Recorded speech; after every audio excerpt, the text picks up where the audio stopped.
आज हम एक्सप्लेन करने वाले हैं हाल ही में आई मूवी 80 को, जो आपको जरूर पसंद आएगी, इसलिए आप वीडियो को लाइक कर दीजिए। हम चलिए कहानी शुरू करते हैं। तो मूवी की शुरुआत में हमें एक लेडी को दिखाते हैं जिसकी हालत काफी खराब थी और उसे एक आदमी लेकर हॉस्पिटल जा रहा था। इस लेडी का नाम है परिमा, जिसके साथ किसी ने दुष्कर्म करके यहाँ फेंक दिया था। फिर हमें पास्ट का सीन दिखाते हैं जहाँ परिमा अपनी फैमिली के साथ रहती है। यहाँ हमें पता चलता है कि परिमा एक स्कूल टीचर है और उसका एक छोटा बेटा है। वहीं उसके पति का नाम विनय है। यहाँ से ये दोनों अपने बच्चे को स्कूल बस में बैठाकर अपनी अपनी जॉब पर निकल जाते हैं। फिर यहाँ पर विनय का एक दोस्त कार्तिक आता है, जो कि विनय से इस शहर की बुराई कर रहा था। कार्तिक को देखकर हम समझ पाते हैं कि उसके साथ कुछ बुरा हुआ है, इसलिए वो थोड़ा डिप्रेस्ड है। तभी कार्तिक को रास्ते में रावी नाम की लड़की मिलती है, जो कि कार्तिक की बहन थी। यहाँ इनकी बातों से हमें पता चलता है कि कार्तिक की वाइफ थी कावेरी, जिसकी कुछ टाइम पहले मौत हो गई थी। उस समय पर कार्तिक कावेरी के पास नहीं था, इसलिए रावी यहाँ कार्तिक को सुना रही थी कि ऐसे टाइम पर तुम कहाँ भाग गए थे, लेकिन कार्तिक के पास इसका कोई जवाब नहीं होता। फिर रावी कार्तिक को एक मोबाइल देती है और बताती है कि इसमें कावेरी का कार्तिक के लिए लास्ट मैसेज है। तब ये फोन लेकर कार्तिक वहाँ से चला जाता है। फिर हम परिमा को देखते हैं, जो अपने स्कूल में किसी कलीग की फेयरवेल पार्टी एंजॉय कर रही थी। तभी वहाँ विनय आता है और वो देखता है कि परिमा काफी डांस कर रही है, इसलिए वो कहता है कि तुम अपने दोस्तों के साथ एंजॉय करो, बाद में घर आ जाना, मैं जब तक घर जाकर खाना बना लेता हूँ। ये कहकर वो चला जाता है। अब फंक्शन खत्म होने के बाद जब परिमा घर जा रही होती है, तभी एक कार आकर उसके पास रुकती है, जिसमें से कुछ लड़के परिमा को अपनी कार में खींच लेते हैं और फिर एक के बाद एक वो लड़के परिमा के साथ बहुत ही घिनौने तरीके से दुष्कर्म करते हैं, जिसके बाद वो परिमा को रेलवे फाटक पर फेंक कर वहाँ से भाग जाते हैं। फिर ये लोग एक जगह पर गाड़ी रोकते हैं और अपने अपने कपड़े जलाकर निकल लेते हैं। अब अगले दिन परिमा को एक आदमी देखता है और उसे हॉस्पिटल लेकर जाता है। ये वही सीन है जो हमने मूवी की स्टार्टिंग में देखा था। जिसके बाद विनय को भी बुलाया जाता है और ये सच्चाई जानकर तो विनय के होश उड़ जाते हैं। फिर पुलिस वाले परिमा का बयान लेते हैं, जिसके बाद उन्हें वह कार मिल जाती है जो कि लड़कों ने कहीं रोकी थी और सीसीटीवी कैमरा की मदद से उन लड़कों को भी पकड़ लिया जाता है। पर यह केस इतना आसान नहीं था। फिर हम विनय को देखते हैं, जो समझ नहीं पा रहा था कि आखिर वो अपने बेटे के सवालों का जवाब क्या दे, क्योंकि उसका बेटा जानना चाहता है कि उसकी माँ के साथ आखिर हुआ क्या। साथ ही उसके घर वाले भी उसे कह रहे थे कि इस सब की वजह से उनकी इज्जत खराब हो रही है। जो सुनकर विनय को तो काफी गुस्सा आता है, क्योंकि विनय ने अपने परिवार के विरुद्ध जाकर ये शादी की थी। फिर हम कार्तिक को देखते हैं, जो कि हॉस्पिटल में था। तब परिमा काफी ज्यादा पैनिक करने लगती है। ये देख डॉक्टर कार्तिक से कहती है कि अगर फैमिली में से कोई भी परिमा के साथ बात करेगा तो परिमा पैनिक नहीं करेगी। जिसके बाद कार्तिक जाकर परिमा से बात करता है, लेकिन ऐसा करते हुए उसे अपनी बीवी कावेरी की याद आ रही थी। यहाँ हमें एक बात ये भी पता चलती है कि कार्तिक को भी पैनिक अटैक आते हैं, क्योंकि उसे कावेरी की मौत का काफी ज्यादा पछतावा है। जिसके बाद वो अपनी वाइफ कावेरी की वो ऑडियो क्लिप सुनता है, जिसमें कावेरी कह रही थी कि वो जल्दी से वापस आ जाए, वो उसे देखना चाहती है। फिर आगे वो कहती है कि तुम नहीं आ रहे तो कोई बात नहीं, मैं जा रही हूँ, तुम अपने आप को गिल्टी मत मानना। जो सुनकर कार्तिक रोने लगता है। इसके बाद कार्तिक अपने सीनियर से आकर मिलता है और हमें पता चलता है कि कार्तिक कोई एजेंट है, जो उस समय किसी मिशन के कारण अपनी बीवी के पास नहीं था और असल में कावेरी को किसी कार ने उड़ा दिया था। लेकिन जब सीसीटीवी चेक किया तो पता चला कि उस कार में नंबर प्लेट ही नहीं थी, जिसके कारण उन लोगों का कभी पता नहीं चल पाया। हालांकि यहाँ कार्तिक के सीनियर उसे समझाते हैं कि आखिर वो कब तक यही सब सोचता रहेगा, लेकिन कार्तिक समझ नहीं पाता। अब अगले दिन कार्तिक रावी के पास आता है, जो कि लॉयर है, और ये कावेरी भी लॉयर थी, जिसकी रावी असिस्टेंट थी। यहाँ पर कार्तिक रावी को बताता है कि विनय मेरा दोस्त है और मैं चाहता हूँ कि तुम उसका केस लड़ो, जिस पर रावी पहले से ये केस पढ़ रही थी, इसलिए वो मान जाती है। फिर अब कोर्ट केस शुरू हो जाता है, जहाँ पुलिस वालों ने इन चारों अपराधियों को पकड़ लिया था। तब यहाँ अपोजिशन लॉयर का कहना था कि ये चारों निर्दोष हैं। फिर यहाँ लॉयर कहानी बताता है कि ये कार लेकर एक शादी में जा रहे थे, लेकिन इस कार को किसी ने चोरी कर लिया था, जिसकी कंप्लेन भी इन्होंने फाइल की है, इसलिए इस कार में जो कुछ भी हुआ है इससे इन लड़कों का कोई भी लेना देना नहीं है। अब यहाँ पर हम देखते हैं कि उन लड़कों में से एक लड़का, जिसकी वो कार थी, उसके पापा का नाम दीपराज था। वो यहाँ कोशिश कर रहे थे कि कैसे भी करके इन लड़कों को बेल मिल जाए, क्योंकि दीपराज की बेटे की शादी है और भाई का होना जरूरी है। वहीं हम देखते हैं कि परिमा के डीएनए सैंपल के साथ उन लड़कों के डीएनए सैंपल्स मैच नहीं हो रहे थे। ये देखकर रावी कोर्ट से कहती है कि मुझे फिर से टेस्ट करवाना है। ये सुनकर जज भी उसे परमिशन दे देती है और इन चारों को बेल नहीं मिलती। जिसके बाद रावी परिमा से बात करती है तो परिमा परिमा उसे बताती है कि उस समय कार में 4 नहीं बल्कि 5 लड़के थे, एक ड्राइवर और बाकी पीछे जबरदस्ती करने वाले। यहाँ परिमा बताते हैं कि वो ड्राइवर सबसे कह भी रहा था कि वो लड़की को जाने दो, लेकिन किसी ने उसकी बात नहीं सुनी। अब यहाँ काव्य को पता चलता है कि 5वें लड़के का नाम समीर था, इसलिए वह पुलिस को इन्फॉर्म कर देती है और पुलिस वाले फिर से उन लड़कों से पूछने लगते हैं कि समीर कौन है, लेकिन कोई भी लड़का समीर के बारे में कुछ नहीं बताता। जिसके बाद अगली हियरिंग में रावी कोर्ट को बताती है कि उस कार में 4 नहीं बल्कि 5 लोग थे। फिर रावी पूछती है कि अगर इन लड़कों की कार चोरी हो गई थी तो फिर ये शादी में पहुंचे कैसे, जरूर इन्होंने किसी से लिफ्ट ली होगी, मुझे उसका प्रूफ चाहिए। साथ ही वो कहते कि इन लड़कों ने जिस पुलिस स्टेशन में कंप्लेन फाइल की थी वहाँ की कोई सीसीटीवी रिकॉर्डिंग भी नहीं है, तो इनकी बातों पर यकीन कैसे करें।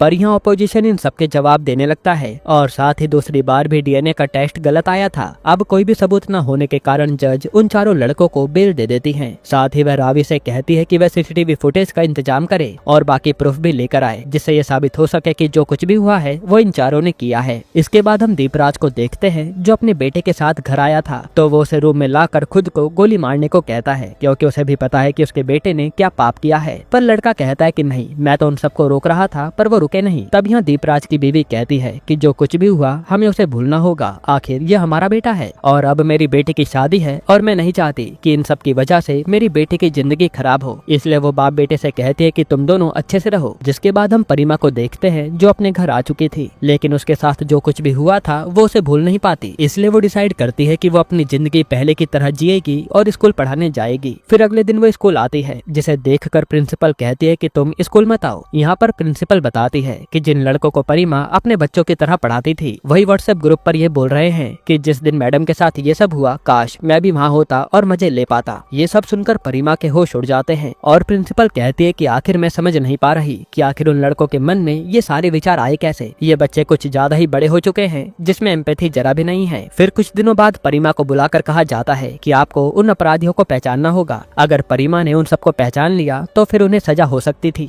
लेकिन जब परिमा वहाँ पर आती है और उनकी आवाज सुनती है तो उसे कुछ भी याद नहीं आता और वो कंफर्म नहीं हो पाती कि ये चारों वही लड़के हैं। असल में परिमा उस ट्रॉमा से निकल ही नहीं पा रही थी, इसलिए वो उन्हें पहचान नहीं पाई। फिर हम कोर्ट का सीन देखते हैं जहाँ रावी कोर्ट को बताती है कि मैं पुलिस वालों के पास गई थी उस सीसीटीवी फुटेज को लेने के लिए, लेकिन मुझे सीसीटीवी फुटेज नहीं मिला। तब जज पुलिस वालों को वार्न करती है कि वो फुटेज लेकर आए। वहीं हम परिमा के बेटे को देखते हैं जो अक्सर अपनी माँ के साथ कोर्ट हियरिंग में आता था और वो बेचारा ये सब देखकर बस उलझन में था। जिसके बाद हम एक आदमी को देखते हैं जो छाता लेकर उन 4 लड़कों में से एक लड़के की कार में जाता है और फिर बंदूक की नोक पर उस लड़के को साइड में ले जाकर उसे जान से मार डालता है। अब अगले दिन जब ये बात बाकी 3 लड़कों को पता चलती है तो वह काफी ज्यादा डर जाते हैं और किसी को भी समझ नहीं आ रहा था कि आखिर ये मर्डर किया किसने। हालांकि लोगों का कहना था कि जिसने भी ये किया है बहुत अच्छा काम किया है, क्योंकि जो भी लड़कियों के साथ इस तरह की हरकतें करता है उसे इस तरह से मारा जाना चाहिए। वहीं ये सब देखकर रावी का कहना था कि किलर को इस तरह से किसी को मारने का कोई हक नहीं है। अगर ऐसा ही चलता रहा तो फिर लोग एक दूसरे को मारते ही रहेंगे। अगर किसी लड़के ने किसी लड़की के साथ गलत काम किया है तो उसे कानूनी सजा होनी चाहिए। इसलिए वह चाहती थी कि कोई परमानेंट सॉल्यूशन लिया जाए ताकि आइंदा कोई भी लड़का ऐसी हरकत ना करे। हालांकि रावी जब इस वीडियो को सोशल मीडिया पर पोस्ट करती है तो उसे काफी ज्यादा ट्रोल किया जाता है। फिर एक दिन रावी को पता चलता है कि पुलिस वाले ही कुछ सबूतों के साथ छेड़छाड़ कर रहे हैं, यानी उन्हें खरीदा जा चुका है। अब ये देखकर रावी एक पुलिस वाले संजय को इस बारे में काफी कुछ सुनाती है, क्योंकि संजय रावी के साथ इस केस में काम कर रहा था। जिसके बाद हम दीपराज और अपोजिशन लॉयर को देखते हैं जो कि आज रावी से मिलने आते हैं और दीपराज कहता है कि उसके बेटे ने कुछ भी नहीं किया है, इसलिए वह चाहता है कि उसका बेटा इन सब से बाहर निकले। जो देखकर रावी दीपराज से कहती है कि अगर आपका बेटा सरकारी गवाह बनेगा तो उसे कम से कम सजा दिलवाऊंगी, वो भी केवल 2.5 साल की। जिस पर दीपराज मान जाता है, क्योंकि रावी भी जानती थी कि दीपराज के बेटे ने सबको मना करने की कोशिश की थी। जिसके बाद हम दीपराज के बेटे को देखते हैं जो आज अपनी गर्लफ्रेंड से मिलने पब में आता है, लेकिन तभी वहाँ पर एक आदमी उसे भी मार डालता है। फिर हम कार्तिक के बॉस को देखते हैं जो कि रावी से मिलने आया था और वो रावी को बताता है कि कार्तिक बहुत ही गुस्से में है और वो कुछ न कुछ कर रहा है। जिसके बाद रावी कार्तिक के पास आती है और उसे डांटने लगती है कि अगर वह उन लड़कों को मार रहा है तो वो ऐसा ना करे। असल में कार्तिक के बॉस ने ही रावी को हिंट दे दी थी कि इन सब के पीछे कार्तिक का हाथ है, लेकिन कार्तिक इसका कोई जवाब नहीं देता। जिसके बाद हम एक दूसरे लड़के को देखते हैं जो आज अपनी गर्लफ्रेंड से मिलने आया था। तभी वहाँ पर कोई किलर आ जाता है, लेकिन वो लड़की उस किलर का वीडियो बनाने लगती है। ये देखकर वो किलर उसी को गोली मार देता है। जो देख वो लड़का तो भाग निकलता है, लेकिन उस लड़के ने किलर का चेहरा नहीं देखा था। असल में अब कार्तिक की तरह ही बाकी लोग भी उन लड़कों को मारना चाहते थे जिन्होंने ऐसा दुष्कर्म किया। फिर यहाँ रावी भी समीर का पता लगा लेती है जो 5वां लड़का था, और रावी को एक सीसीटीवी फुटेज मिलती है जिससे ये साबित हो गया था कि ये 5 लड़के थे। फिर रावी समीर की फैमिली से भी मदद लेती है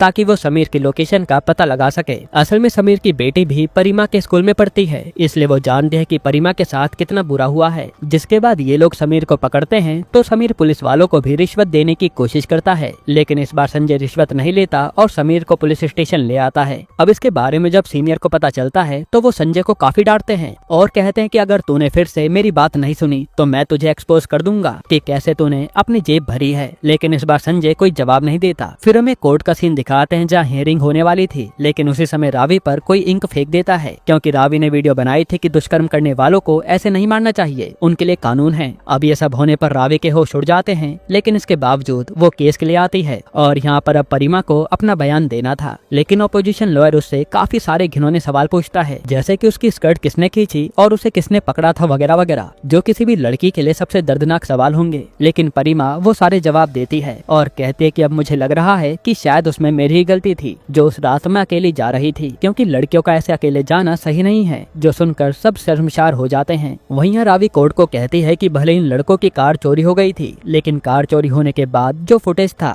जहां इन लड़कों ने पुलिस स्टेशन में जाकर कार चोरी होने की कंप्लेन दी थी, वहां की फुटेज गायब है। और जब वह चेक करने की कोशिश की तो पुलिस वालों का कहना था कि तब लाइट चली गई थी, इसलिए वो सब रिकॉर्ड नहीं हुआ। जिसके बाद ये लड़के शादी में कैसे पहुंचे इसका भी कोई एविडेंस नहीं है। साथ ही इन लड़कों की जो शादी में फोटो है वो सुबह की है, मतलब ये रात भर कहाँ थे किसी को नहीं पता। ये सब कहने के बाद रावी उन लड़कों के घर वालों को बुलाती है और उनसे पूछने लगती है कि उस रात वो दोनों आपस में क्या बात कर रहे थे। असल में दीपराज के पापा ने एक दूसरे लड़के के पापा को कॉल किया था और इन लोगों ने 4 मिनट तक बात की थी, लेकिन रावी के पूछने पर उस लड़के के पापा कोई जवाब नहीं दे पाते। इसी तरह से रावी इन लोगों को अपने सवालों के जाल में फंसा लेती है। जिसके बाद रावी संजय को बुलाती है और पूछती है कि आखिर इन लड़कों के सैंपल्स परिमा के डीएनए से मैच क्यों नहीं हुए। तो संजय बताता है कि जब उन्हें परिमा के सैंपल्स मिले थे तभी उन्हें पैसे मिले और इन्होंने उस सैंपल को डिस्ट्रॉय कर दिया, इसलिए इन लड़कों के सैंपल कभी भी परिमा से मैच नहीं हुए। ये सब सुनकर तो जज के होश उड़ जाते हैं। यहाँ तक कि संजय उन लोगों के नाम भी ले लेता है जिन्होंने केस में पैसे खाए हैं, जो सुनकर जज भी कहते हैं कि इन सारे पुलिस वालों पर एक्शन लिया जाएगा। फिर हम कार्तिक को देखते हैं जिसके सीनियर उसे समझाते हैं कि तुम्हें ये सब नहीं करना चाहिए और इन सब के लिए कानून है, वो सबको सजा देगा। तब ये सब सुनने के बाद कार्तिक को भी लगता है कि उसे खुद को पुलिस के हवाले कर देना चाहिए, इसलिए वो पुलिस स्टेशन जाकर सरेंडर कर देता है। इधर रावी समीर की बेटी को कोर्ट में लाती है और समीर की बेटी बताती है कि उस रात पापा घर लेट आए थे और रात को वो अपने कपड़े जला रहे थे, साथ ही उनके चेहरे पर निशान भी थे। ऐसा लग रहा था कि किसी ने नाखून से उन पर वार किया है। ये सब सुनकर तो लॉयर समीर की बेटी पर ही ऊट पटांग इल्जाम लगाने लगता है। फिर लॉयर समीर की बेटी से पूछता है कि क्या तुम्हें लगता है कि तुम्हारे पापा ने ये सब काम किया होगा। इस पर समीर की बेटी कहते हैं कि मुझे इस बारे में नहीं पता, लेकिन पहले भी उन्होंने ये काम किया है, वो भी मेरी माँ के साथ। ये सब सुनने के बाद रावी कोर्ट को बताती है कि 13 साल पहले समीर की जो अभी वाइफ है उसके साथ समीर ने यही दुष्कर्म किया था। जिसके बाद जब ये केस कोर्ट में गया तो मामला निपटाने के लिए समीर ने शादी का प्रस्ताव दिया और इस तरह से एक लड़की के साथ जिसने गलत किया था वही आदमी उसका पति बन गया और आज उसकी बेटी उसे पापा कहती है, जो किसी भी औरत के लिए सबसे दर्दनाक चीज है। आगे रावी बताते हैं कि कई सारी लड़कियों के साथ ऐसे इंसाफ किया गया है, लेकिन क्या ये सच में कोई इत्तेफाक है। साथ ही वो कहते हैं कि हर दिन करीब 80 लड़कियों के साथ दुष्कर्म होते हैं पर कभी भी लड़कों को सजा नहीं मिलती, इसलिए वो गुहार लगाती है कि इन लड़कों को ऐसी सजा मिलनी चाहिए कि आगे कोई भी लड़का ऐसा करने के बारे में 10 बार सोचे। तब यहाँ सारे सबूत देखने के बाद जज ये फैसला सुनाते हैं कि जो ये 3 लड़के बचे हैं इन्हें सजा दी जाएगी, क्योंकि इन्होंने ही वो घिनौना अपराध किया है। ये देखकर रावी और परिमा को खुशी होती है कि इन्हें इंसाफ मिल गया। जिसके बाद रावी जैसे ही बाहर निकलती है तो उसे पता चलता है कि कार्तिक ने सरेंडर कर दिया है, लेकिन जब उसे कोर्ट लाया जा रहा था तभी वहाँ दीपराज जाकर कार्तिक को गोली मार देता है, क्योंकि कार्तिक ने दीपराज के बेटे को मारा था। ये देखकर रावी कार्तिक के पास आती है, लेकिन कार्तिक की तब तक मौत हो गई थी। यहीं पर ये मूवी खत्म होती है।